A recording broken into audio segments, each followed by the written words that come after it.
Welcome to True Crime Online, where today we're going to be talking about The Boy in the Box. Now, I was really disturbed reading this because I don't really like horror that much, and that sounds really dumb for me to do a podcast about horror, but I think this is stuff that people just needs to know about. So I'm getting my information from thelineup.com, so here it is. In February of 1957, a college student stumbled upon the remains of a young boy in the woods of Philadelphia and reported his gruesome discovery to the police. The boy was found badly beaten and laid to rest inside an old bassinet box. His identity was unknown. Several people came forward with information relating to the case, but people were not able to verify anyone's testimony. One woman, Martha, claimed that her abusive mother bought the boy. Under the roof, he was subjected to physical and sexual abuse. What made the police take interest in Martha's story were her knowledge of details that had not been released to the public. She claimed that shortly before the boy was beaten to death, he ate baked beans, which corroborated the autopsy. She also claimed that he was bathed before his death, which matched the coroner's findings of water-pruned fingers. Though Martha's testimony seemed to match the evidence, her substantial history of mental illness made her an unreliable witness. Another lead came from a psychic who accurately described a foster home near where the boy had been found without ever having even seen it. Remington Bristow, an employee at the examiner's office, followed the psychic's directions to the foster house. Inside, he discovered a bassinet matching the description of the bassinet box the boy was found in. He also found blankets similar to the one that was wrapped around the boy's body. Because there was no real incriminating evidence against the foster parents, Bristow's findings were dismissed as well. 62 years later, the case of the boy in the box had gone cold. Facial reconstruction technology has provided mock images of what the boy might have looked like alive, but no one ever came forward to claim him. DNA and dental testing have also been attempted, with no success thus far.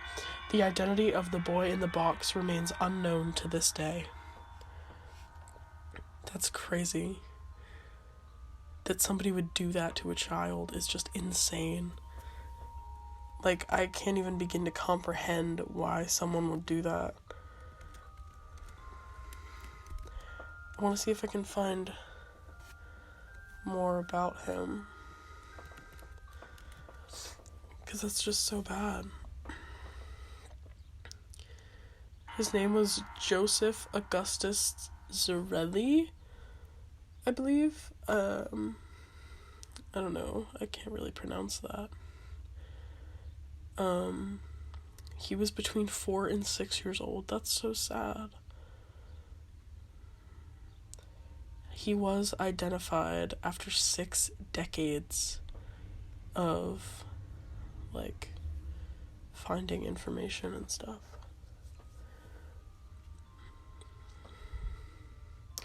He has since been buried and the case has been closed, thank goodness. I'm very happy that he is, laid to rest. I will tell another story because this is very short, and this is my first recording of this. Okay, this is called the Icebox Murders. Oh, goodness.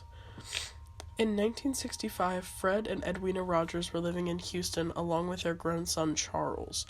The family mostly kept to themselves in their quiet neighborhood, especially given Charles's reclusive and antisocial behavior.